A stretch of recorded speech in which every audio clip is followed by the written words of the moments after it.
What is up, people of YouTube? It is your soon to be favorite podcast channel. We got it all. Today, we're doing something new. Today, we're interviewing someone we haven't met prior. He's not like Zach, who just could reoccur often because we know him. This is someone that has their own business, has their own content. We are planning on having more crossovers and more interactions, but this is our first official interaction, and hopefully you guys get to meet him, get to know what it's like to create content and learn with us as he tells us about his progress and what he will do with his content. Meet Comicodigy. Is this where I'm supposed to like say something, I guess? Yeah. Okay, well, yeah, like you said, I'm Comicodigy. It's supposed to be a mix of the words comic and prodigy. See, I didn't even make that connection. I thought it was Yeah, I a thought it lot was of people don't. biology. Yeah, yeah, a lot of people don't. And when I tell them, it usually it just kind of shocks them. Like, oh, I didn't realize that. I don't know. I kind of came up with the name because I really wanted a name that really sounded more like a business, not like a fan page, I guess. I'm not a business. I don't make money or anything. I mean, really, my content's not like that great. If I'm being honest, I'm kind of in the experimental stage. If I'm being completely honest, this is not my first account. I had a really bigger account that hit 1,000 followers in about a month right before Halloween, but it was taken down because I made the mistake of posting behind the scene images I was not supposed to. So this is just me trying to Trying get to back come to where I back. was, which, Mm. you know, like I said, I'm really kind of in the experimental stage. I'm kind of testing out all kinds of different formats and stuff and looking at algorithms and everything that I can to try to grow it in the most natural way possible. So that's really where I'm at right now with it. Yeah, so you've been posting a long time then, right? So you officially started what Halloween? Like 2020, 2019? Yeah, I know. So like this account actually was created like years ago. It used to be a stupid meme page that a friend and I used to use back in high school. I graduated high school in 2020. So it was just inactive for a very long time. And then I kind of found it and I was like, you know what? Maybe it's worth a shot. So I started using it and out of nowhere I started getting like a butt ton of likes for no reason really. Um, as of right now, not so much. But right now I'm not that worried about it. I'm more worried about just like kind of making sure my content is more consistent, not cluttered, nothing that makes the page look like a big mess. Something that's more visually appealing, I guess, is really where I'm at right now. The account that I lost, that one was up for only a month before it got taken down. And it Damn. was taken down because, like I said, I'm pretty sure it was because I ended up posting like behind the scene images of I think it was the Black Adam movie. It was either Black Adam or it might have been the Moon Knight leaked Mhm. image that got leaked. One of those, I posted it, and then 2 days later, got the notification that I was logged out of my own account. So this is kind of me getting back to where I was at, if not a little further. I'm actually further now that here than I was then. Yeah, I mean, it seems pretty cool though. You like how often, if I can ask, like how often do you try to post? Do you want to at least get like push out one post a day? Do you have like a certain thing of just like one post a day, but if something really big is happening, I'll try to post more and more as it comes in? Right now, on average, I think it's like 5 posts a day. But if I'm being honest, looking back at it, I'm posting more impulsively, and I'm not focusing on quality as much as I am focusing on quantity. And I've noticed that, but really, it's just like I said, I'm in the experimental stage. I'm kind of seeing what kind of posts actually get a good reaction from people. Like, I hide my likes usually. I don't usually let people see those because, first of all, that just makes me feel less stressed about the stuff I post. And it also kind of just, like right now, I'm probably getting close to 200 likes per post, which really is not that big of a deal right now. But based off of my algorithms that I've analyzed, I'm not necessarily shadow banned, but I can see that my reach has been lessened tremendously, which Mm-hmm. is not really in my control. Instagram is kind of a higher power at this point. There's really not a whole lot you can do about that. I've been kind of looking into the algorithms and doing courses. I'm in a media outreach class, a mass survey class, rather. So I'm learning more about the science of that, and I'm realizing how there are things that aren't really in our control when it comes to posting. Uh, I mean, there's definitely I could talk about that for hours. I could definitely go into that for hours. There's a lot I've learned just in that program. Yeah. But it is definitely something I take seriously. It's not so much about how much you post; it should be more about what you post. Which I'm, like I said, designing a format that is simple, kind of more original, but in the Yeah. experimental stage ultimately. Yeah, I think for us, we also studied like the algorithms, but like for YouTube at least, but for on Instagram, like I imagine, did you end up tr after your account got taken down, did you end up trying to do like different formatting, or did you like kind of just keep it post almost the Like, same? I've been kind of experimenting this whole time. Like honestly, with this page, it didn't start off as Comicodigy. It was a Daredevil fan page, if I'm being honest. And what I was doing was I was kind of examining the kind of posts that other people seem like from other pages. And one thing that I thought was easy because I had a lot of background knowledge in was just posting like scenes from comics, like Daredevil mostly was my theme, and I thought that was going to work because, well, my plan was I was going to kind of get a following by reaching out to a very specific group of people, and then once I started to get a build up there, I was going to build into more stuff that would kind of range into other groups of people as well, because but even when it comes to like comic books, there's still little groups of people under that major umbrella. So Daredevil fans, for instance, they're Marvel fans, of course, but they're a very particular Marvel fan who they fixate on Daredevil for the most part because there are multiple Daredevil fan pages. The formatting, like you were asking about, I practically kept it the same, but also started doing new things. It's simple, but really I was realizing, okay, I don't like it simple. I want it to look more like someone who has a lot of experience with graphic design is creating these posts. So I've been experimenting with that this whole time. Yeah, I can kind of relate to you when it comes to like formatting and like how simple can you be? Should you like put a little bit more into it? So from the beginning of this channel, I used to edit some of the videos. I still do from time to time, and I sort of have like this sort of battle that I'm just like, do I want to do this very complex thing, or do I want to just keep it simple? Let the person who's speaking do the work themselves and just be the visual aid, or just try to be something that stands out. Yeah, so I kind of get that. It's kind of hard trying to find that balance of simplistic versus professionalism. Is this your first time being interviewed by another channel or by other content creators as well, or have you done this before, like talked about your content in other ways? Actually, this is not the first time. When I had that other account, there actually was a pretty bigger account, someone from YouTube who I ended up talking with. I cannot honestly remember their name. It was just somebody who kind of like saw my stuff and decided he wanted to talk to me about it. I think that is kind of what helped me get more followers. I think it was like his name was like Kyle something probably. He owns a YouTube channel. I think he posted what he talked to me about. It wasn't just me. He interviewed a couple of people for what he was doing, and he was talking to people about um, he was talking about predictions for Disney Plus days, what it was. So that was kind of like the first time really doing something like that. I have a question.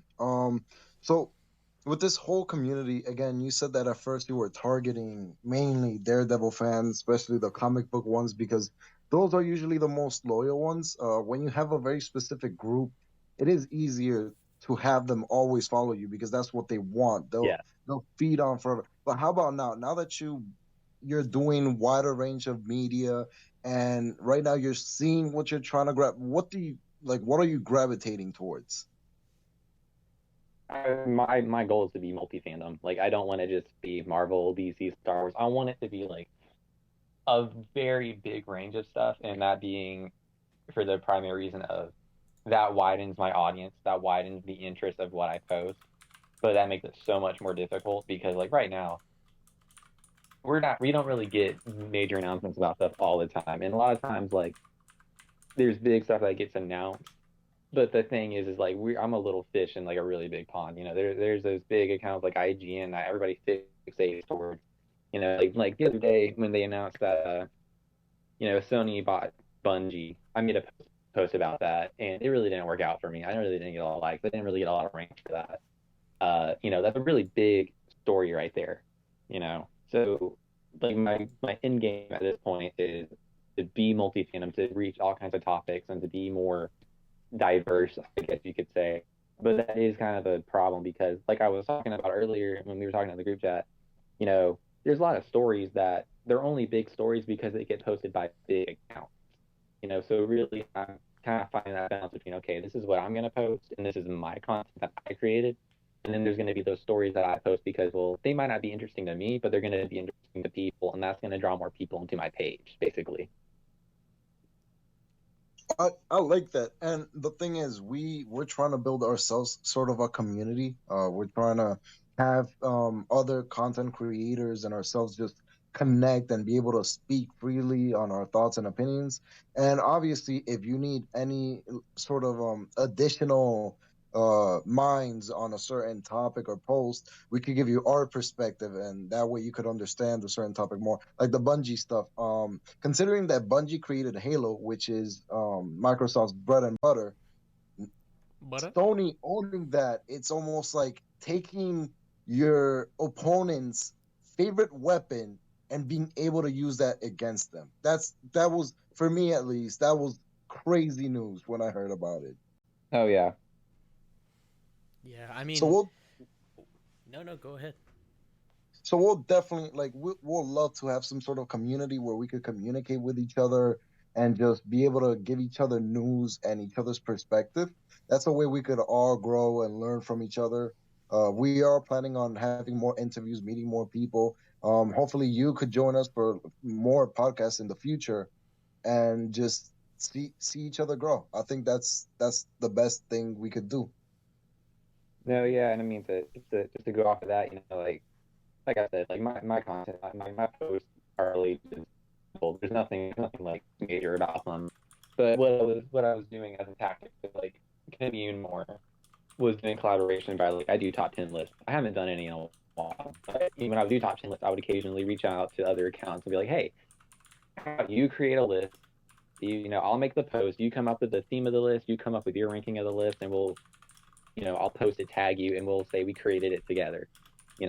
Like I've been talking to some like bigger accounts. There's like one person in particular, like I'm not gonna like give names out just now, that we're gonna make some kind of May the 4th Star Wars top 10 list. But really, like top 10 list, that's one of my tactics to kind of have more originality on my page, so that way I don't always have to depend on big news getting announced. I can always have some kind of top 10 list, some kind of superhero origin story, or some kind of that's educational to the community. Like there's a lot of people in here who really aren't familiar with certain things. And like I said, like right now actually I'm kind of working on like one top 10 list. I'm not like doing edits yet. I'm gonna do the top 10 underrated monster movies. It's just kind of me getting my like other stuff that's not Marvel, Star Wars, because overall I'm just a movie geek.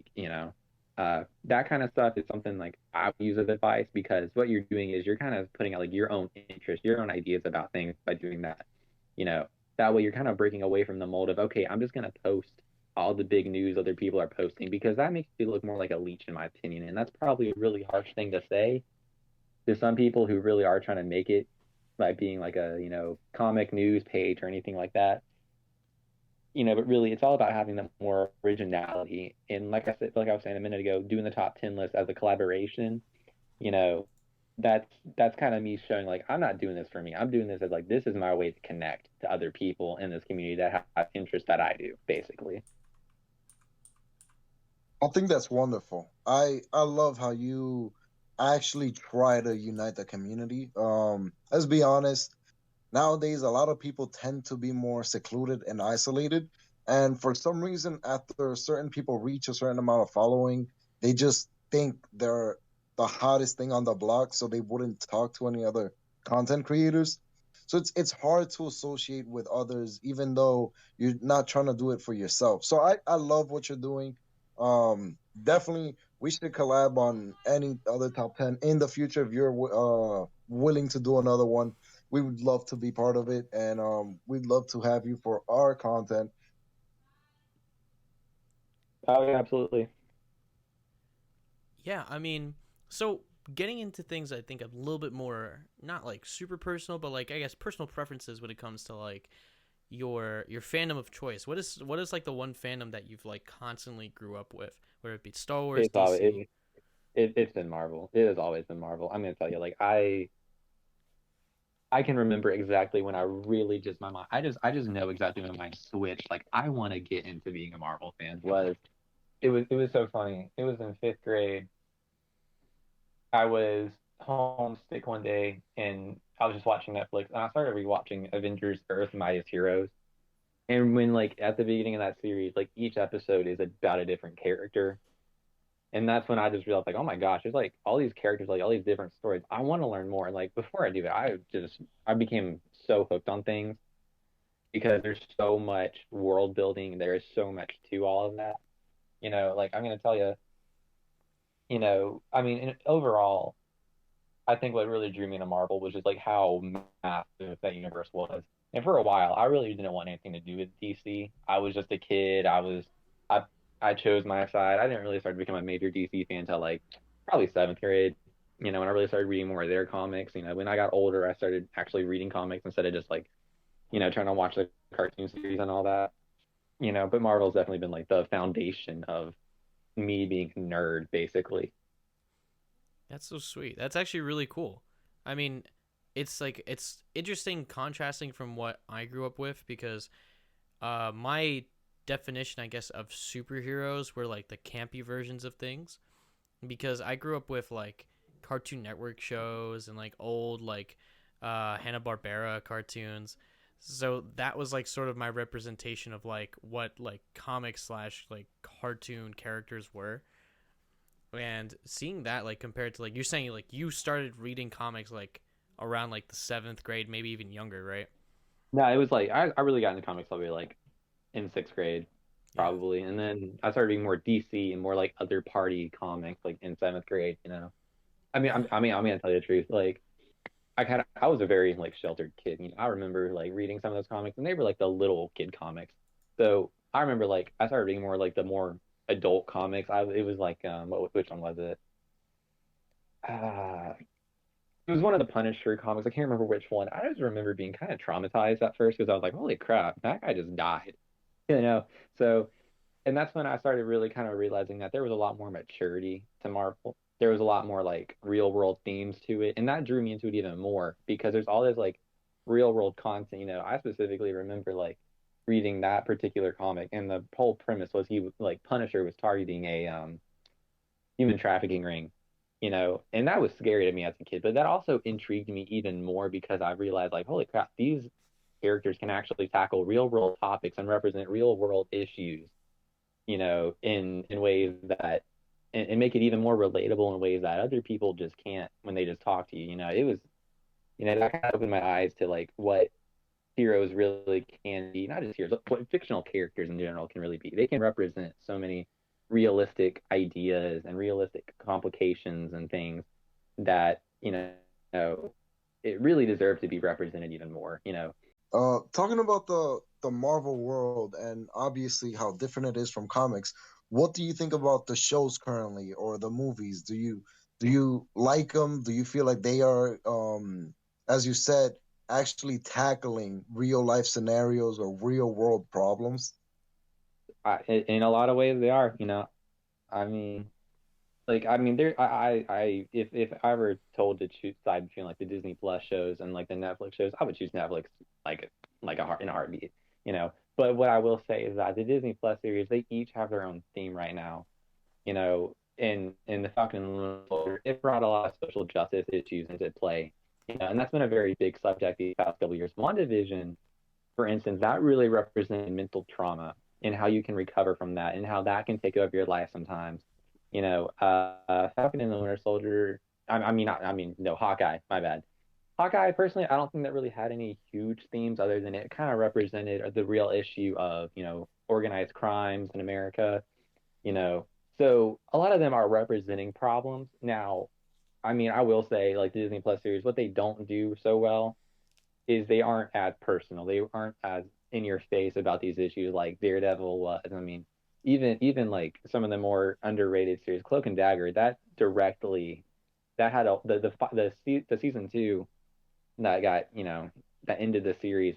They directly tackled human trafficking in that season, so that was really something that I think really signified that like you can represent these real world problems. And for me, I think there's a lot of people who would see that and realize, you know what, here I am watching these fictional characters, but that's a real issue. That's a real thing that's happening. So I think they're doing a good job of a lot of that. Yeah, I mean, surprisingly enough, before No Way Home, I've actually never completed a Netflix series besides the worst one, which is Iron Fist, from what I've heard. I've only So this is watched where I Iron. am. Mhm. This is where I end the interview because that was crazy. Yeah, no, because like Either I watched Daredevil season one the day after I watched No Way Home for the first time. I watched it all the way through the next 2 days, and I was like, I have what? missed so much. Oh, okay. I'm gonna kind of. I will say this. One thing that kind of frustrates me about all that is there's so many people who had no interest in that because they believe this series was not canon to the MCU.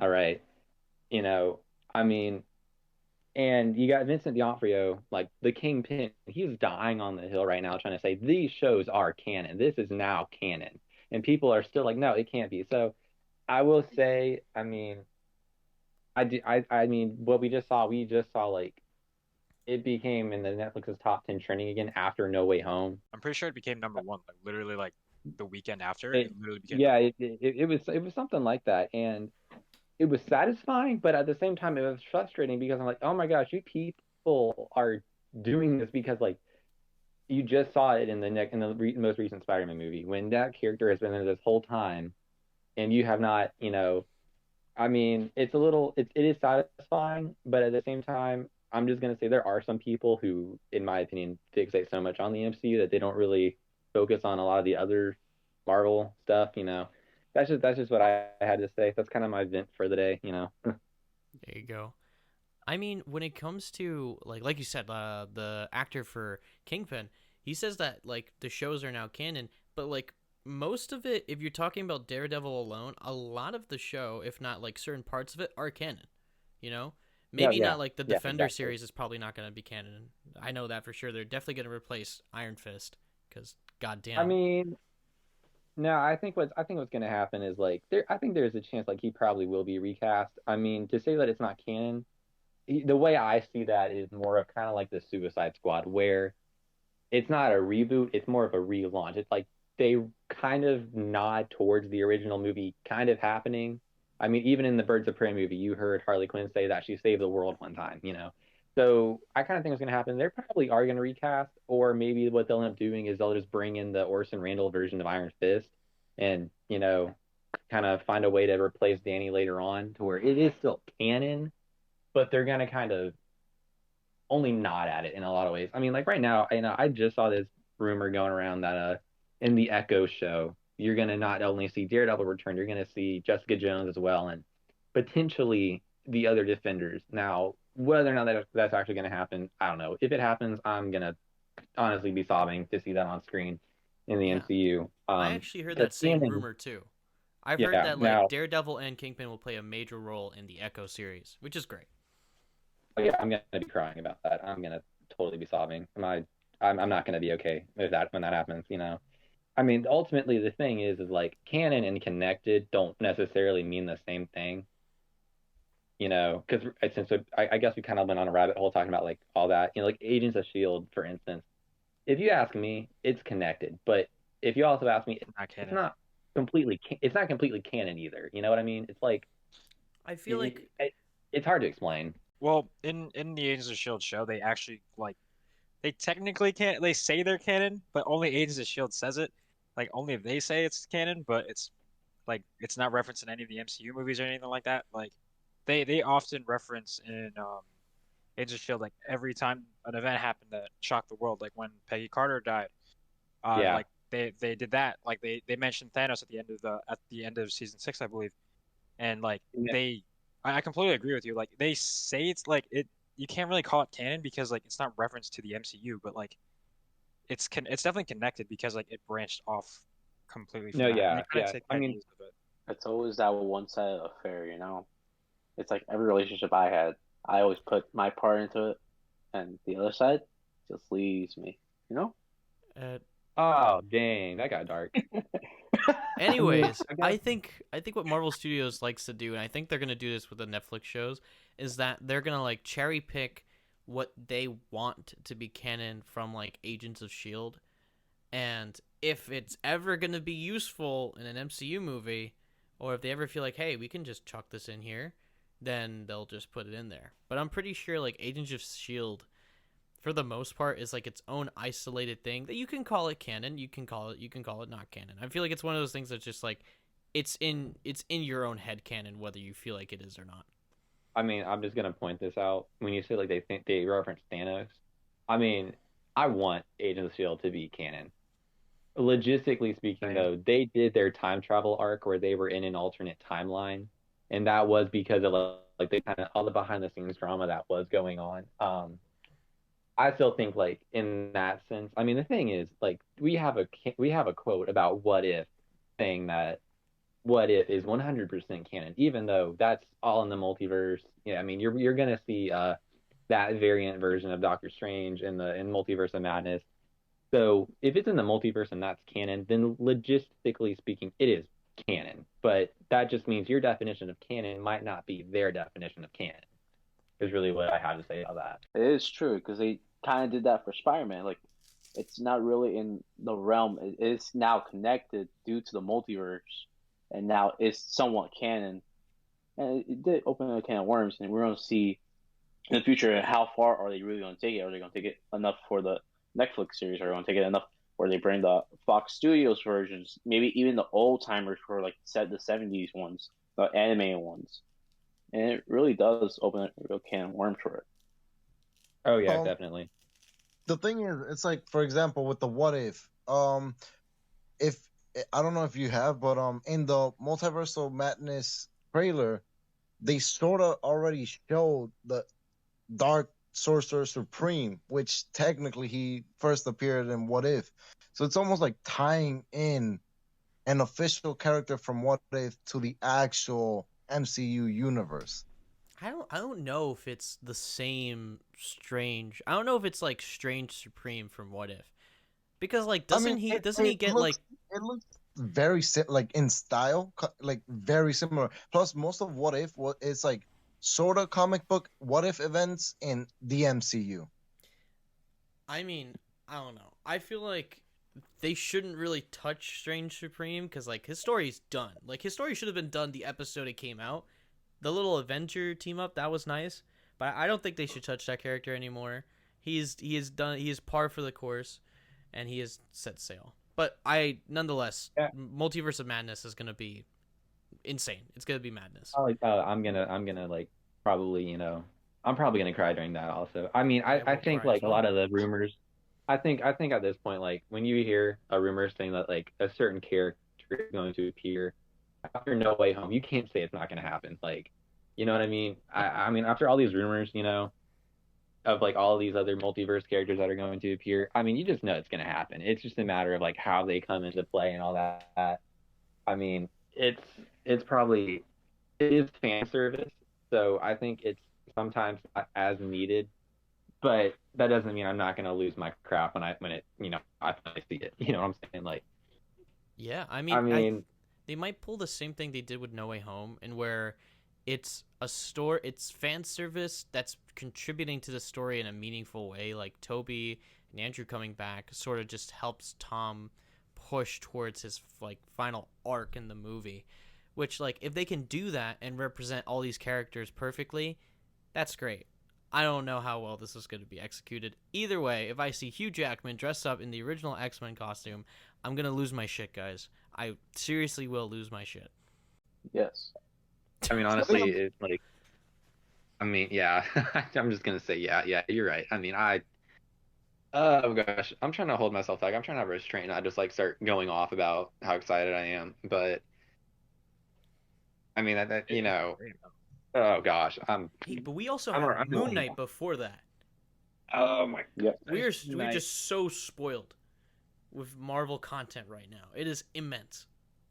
What worries me is like I kind of like I already know that so many people are gonna be criticizing it for not being dark enough, and I mean I'm in a group chat. I don't want to like call this person out, but there's like somebody who I know he just does not like the MCU, and it's like, oh my gosh, it just kind of weighs me down because it's like here I am getting so excited about these characters finally getting to live action, and it's like you're gonna nitpick it so much. Like, it's Moon Knight, man. It's Moon Knight. y'all saw that trailer. Like, holy crap! I'm pretty dude, sure it's they're Alvarez. they're not gonna tone down the violence at all. I'm pretty sure it's just gonna be as violent and as destructive as the original Moon Knight comics. Yeah, I You think know it's just what bothers advertised me? that way.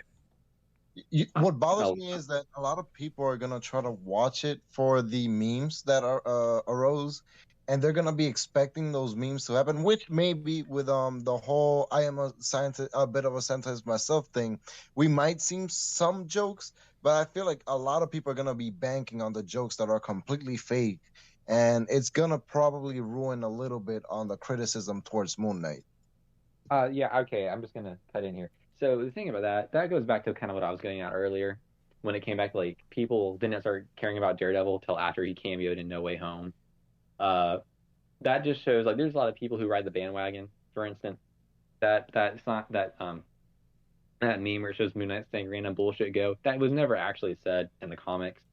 And I've seen people posting like, "Oh, we better get this line in the show." Like, seriously, man, that just shows you really don't know anything about Yeah, it.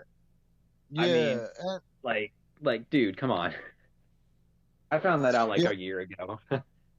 yeah. No, I and the didn't problem really know. is, it's like a, a lot of Moon Knight, a lot of Moon Knight is basically, of course, he does have that insane psychological aspect from the comic where he fought Deadpool, and once because Moon Knight's mind is so distorted, once he realized that moment was reality and Deadpool truly cannot die, you see how insane he truly is by just beating Deadpool senseless.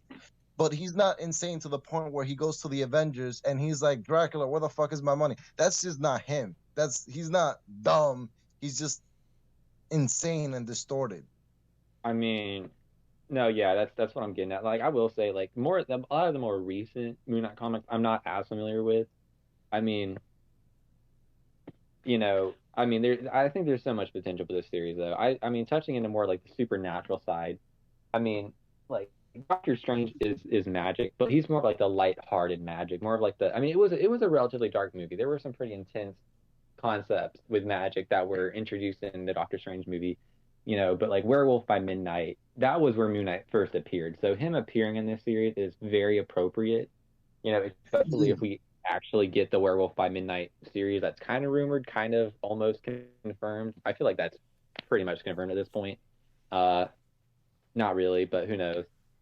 This is really going to kind of show more of like the real, like, twilight zone of the MCU, of Marvel, pretty much. I mean, there's going to be a lot of very explicitly like supernatural entities and concepts introduced that we've never really seen yet.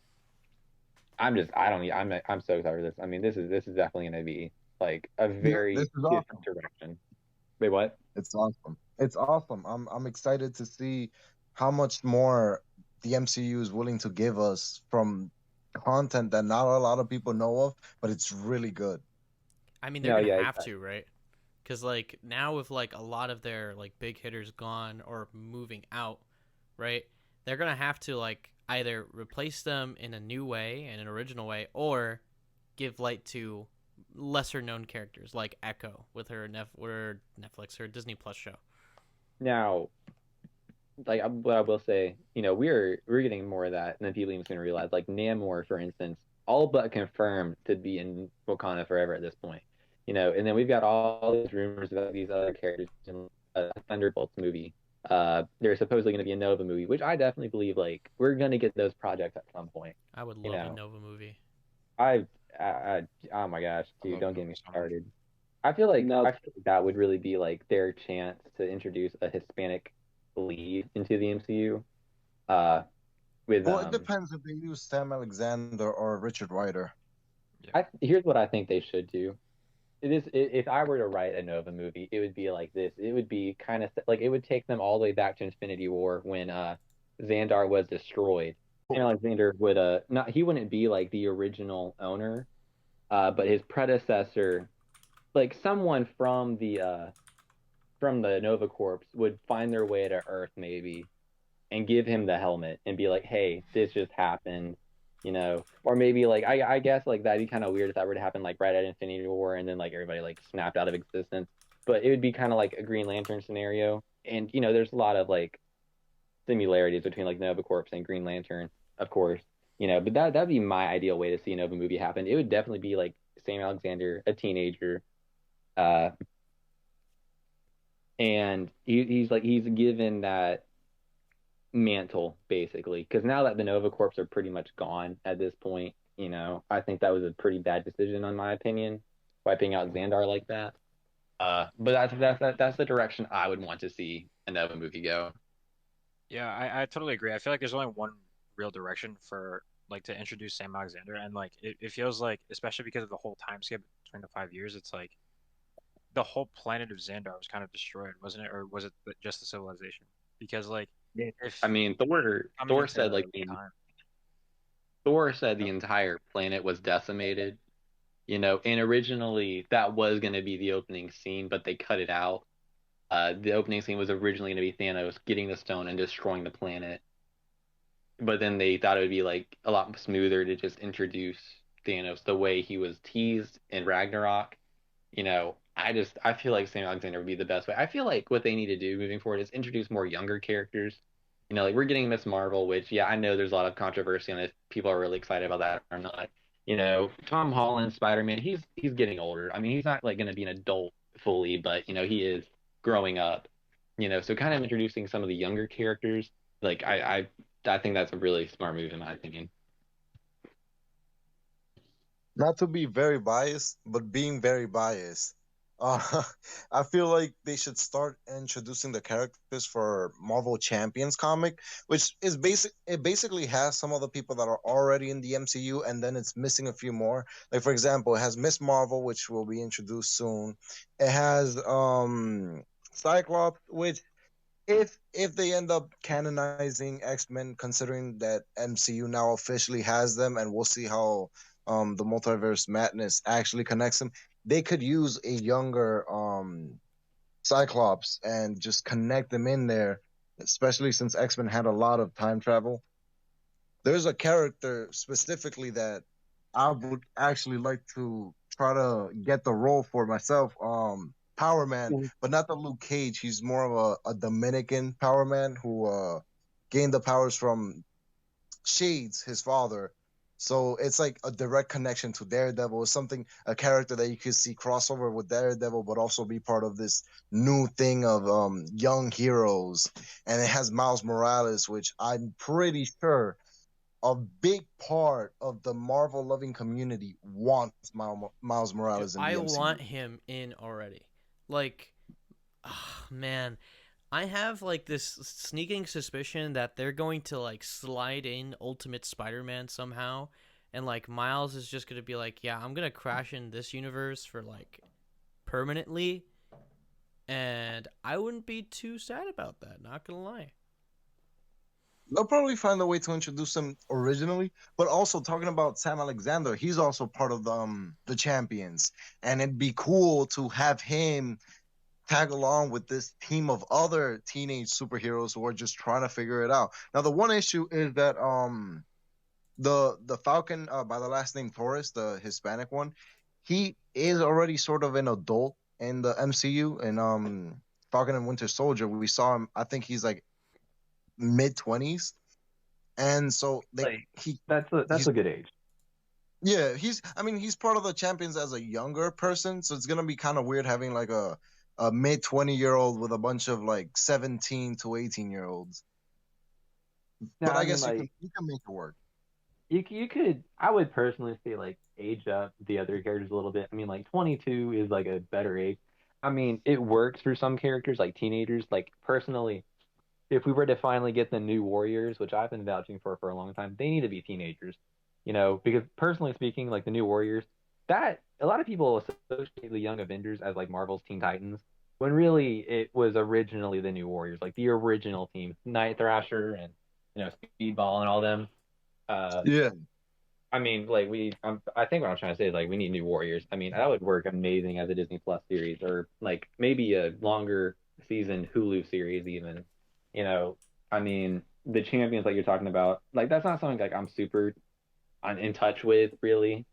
Uh, but we are, like you said, we're seeing some of those characters get introduced. So there's so many possibilities, like all these different team ups we could see happen later on, or even like in Endgame when they did their little A Force thing, where like the female characters kind of did their little team up. You could get little things like that where you just see them like on screen together for one time, and it's just that little bit of fan service, but it represents something that happened in the comics that they won't really touch upon in a bigger way in the MCU. Yeah. And actually, for our Black History Month video, we sort of mentioned 3 new characters that are part of the new Warriors. Because they're trying to actually give more inclusivity, and they're trying to bring more talents to the team. Which, again, if they bring that into the MCU, we could see the original New Warriors come to shine. But we could also see some new inclusive characters that will make other people also feel connected. No, yeah, exactly. The most recent New Warriors, I personally was not a very big fan of. I wasn't that into it. Now when you're talking about like the more inclusive stuff, Shang-Chi, Black Panther, we're seeing that so much right now. The diversity is just growing up so much in the MCU, and seeing like certain ethnicities take in new roles is a really big thing. On that basis, there's been this big push. This is more of a question for you guys.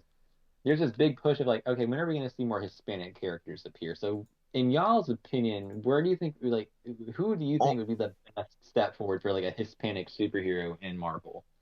All right, I think Grimm is the most eligible to answer this one. Oh my God, I'm about to drop. I'm gonna drop it on you right now. So Marvel has a list of a few Hispanic characters that are truthfully amazing. They are just fantastic. So number 1, we got obviously Robbie Reyes. We haven't had Ghost Rider in the MCU officially yet. I heard rumors of the actor for Daryl in The Walking Dead being Ghost Rider, but if they introduce Robbie Reyes, I think that would be so fucking amazing, because a lot of people are gonna instantly want to learn more about him, and he already has a dope comic book story and dope comic book arts that once people like learn more about him through the MCU, I'm pretty sure he's gonna become a fan favorite. We also have Reptil, who was in the Marvel Squadron, and he recently had his own like official solo book run written by Terry Blass, who I met through I met him through Twitter, and his story on Reptil was amazing. Just a teen Mexican superhero who is trying to balance learning how to control his dinosaur instinct, which is almost impossible. Imagine trying to become a dinosaur, think like a dinosaur, and at the same time save, crime. And just that whole storybook is just fantastic, which is a character that I'm pretty sure would become a fan favorite as soon as he comes out. Then there's also, obviously, as we saw in Falcon and Winter Soldier, we have Taurus, who will become Falcon now that Falcon is Captain America. So that's just 3 characters that could take on the MCU by wave and are Hispanic. I mean, going off of like Reptil, I made a joke one time to Soups. You know who Soups is? He looks like Reptil. Soups? Yeah, he's a TikToker. He's a TikToker with like big hands. Oh, I know exactly who you're talking about. He's that guy that we seen in front of the movie theater at. Oh, the Noomies, dude. I hate those things. It's the Noomie TikToker guy. And I'm surprised you said that, because I haven't noticed that before. I thought he kind of looked like he could play Reptil, but I mean, I remember Reptil from watching the Superhero Squad show. He's kind of like, he could be like Marvel's Beast Boy. He's a shapeshifter who can shapeshift into animals, but he has a similar demeanor. He has that like energetic, younger kind of character that he plays. Yeah. I think that'd be a lot of fun. I think that'd be cool. I feel like if they did New Warriors, he could fit into a New Warriors roster really well. Yeah, and in the comic book, like I said, the new one, he almost has that Ben 10 energy.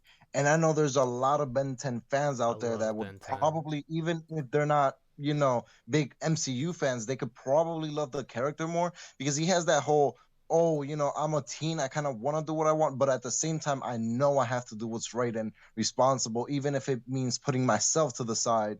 And just that whole mental fight is fantastic, and I would love to see that in the MCU. Yeah.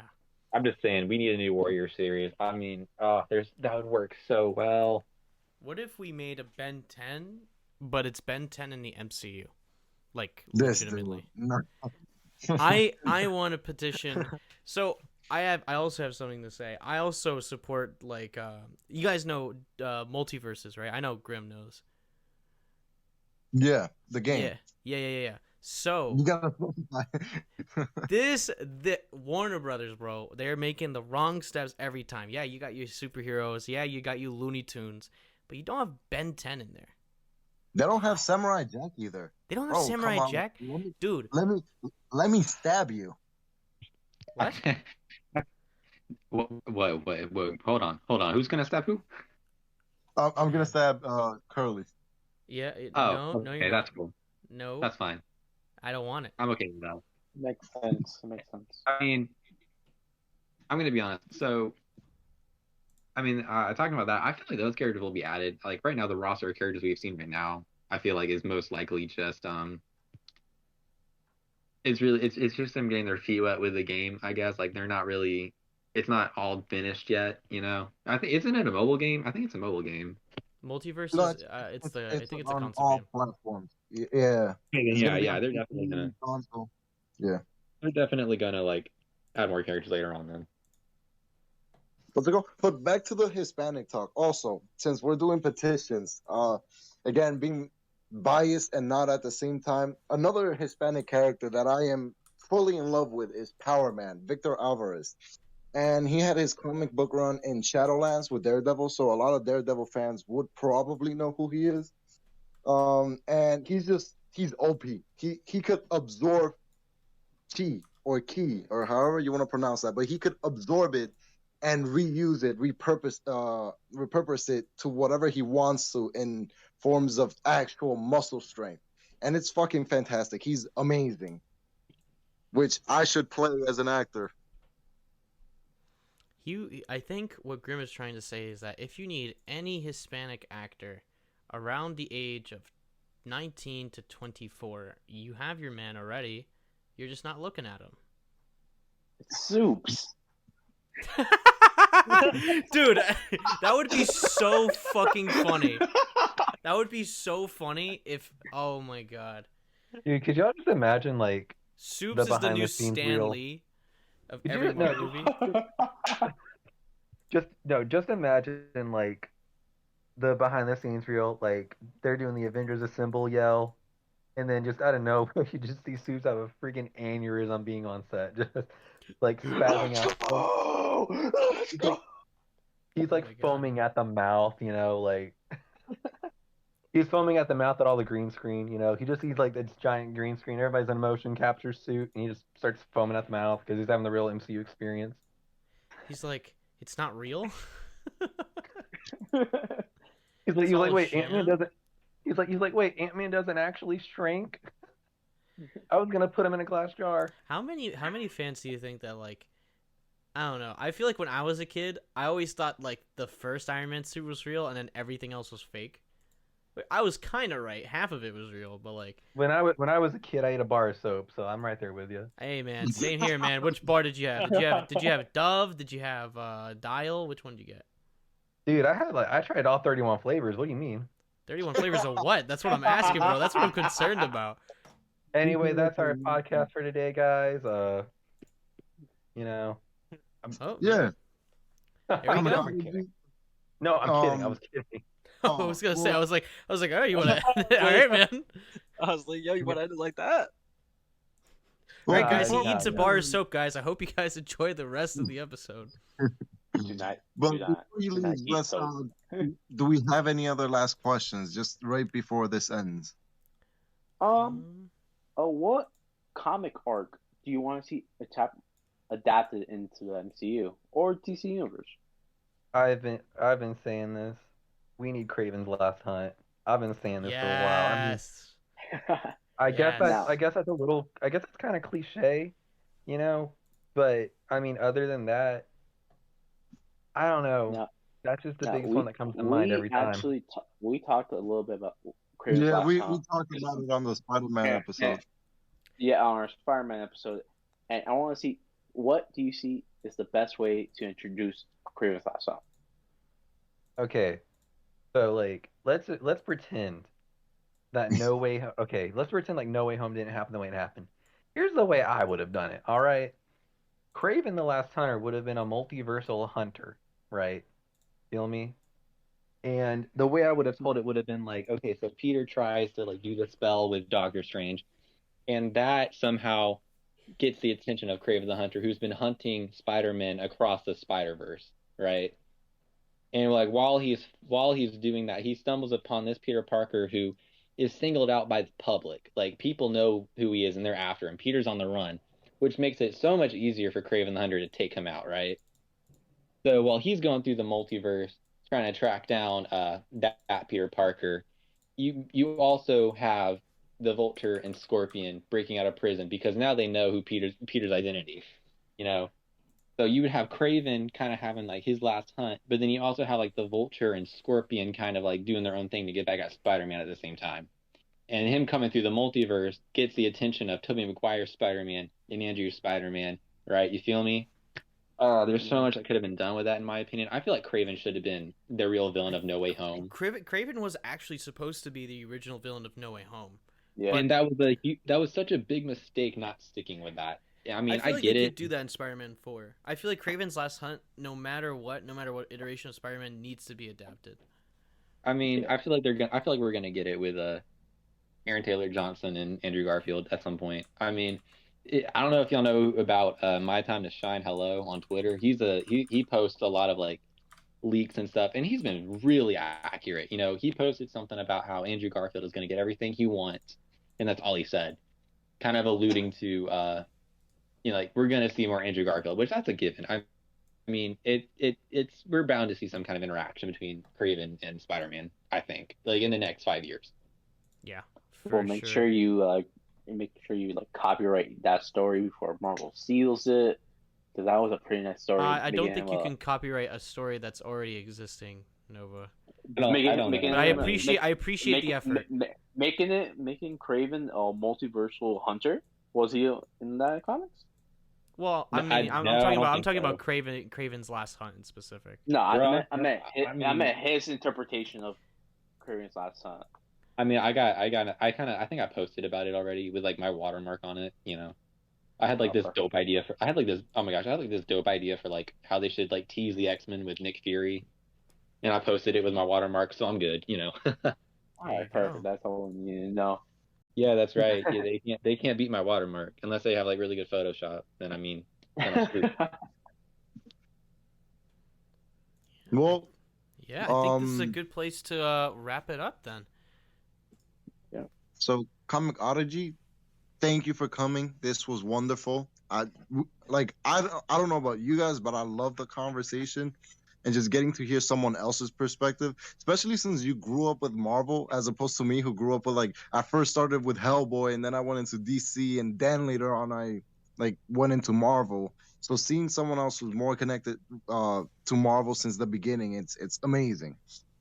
I mean, yeah, if y'all are down, like we should do like a Super Bowl prediction post maybe. Like I'm down for more of this. This is great. So speaking of that, thank you, Comicodigy. Nova already here is getting prepped and ready for his own predictions for the Super Bowl. But since you're still here, what is like the one thing that you predict is going to come out of the Super Bowl commercials? All right, I got a few. So besides trailers, we all remember like seeing Arnold Schwarzenegger posting that Zeus. picture of him. Yeah, he was Zeus.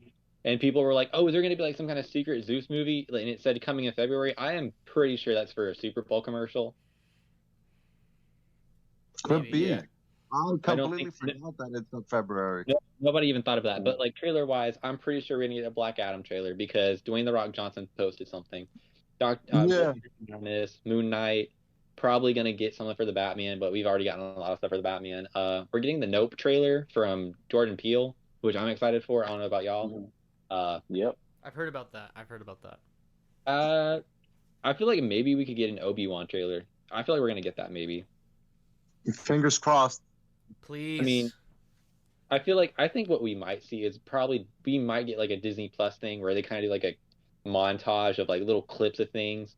Like Yep, they did last same year. thing the year after. Yeah, like something like that. Like there's probably gonna be like a Moon Knight TV spot, and there's probably gonna be something where there's like little clips from like Miss Marvel, She-Hulk, Oh, Obi-Wan. She-Hulk.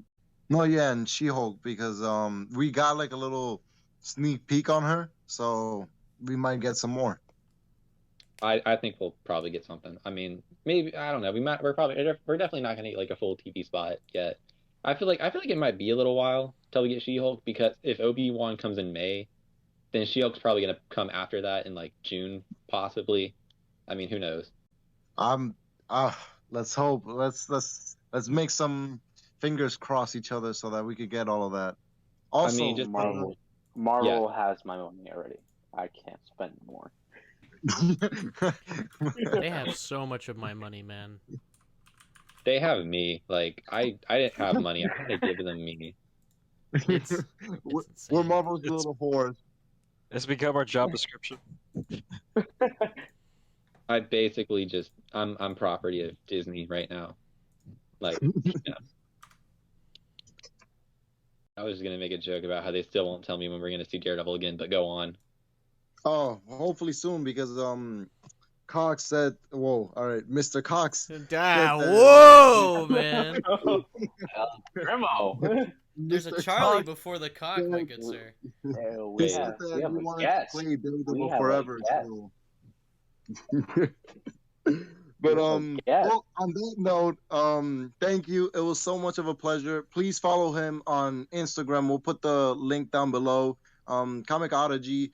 This was fantastic. Thank you for coming, and hopefully we'll see more of you later on. Oh, you will. Yeah. I'm looking forward to it. Sweet. Thanks for coming, man. Perfect. Thank you. I would clap, but then Discord would just mute it. So Yeah. I mean, we finger yeah. snaps, finger snaps. Fucking I don't know if you guys heard that either. No, I heard yours, but I couldn't hear mine. Hold on. That. There you go. That's mine. All right, ladies and gentlemen, have a good night. We will see you all later.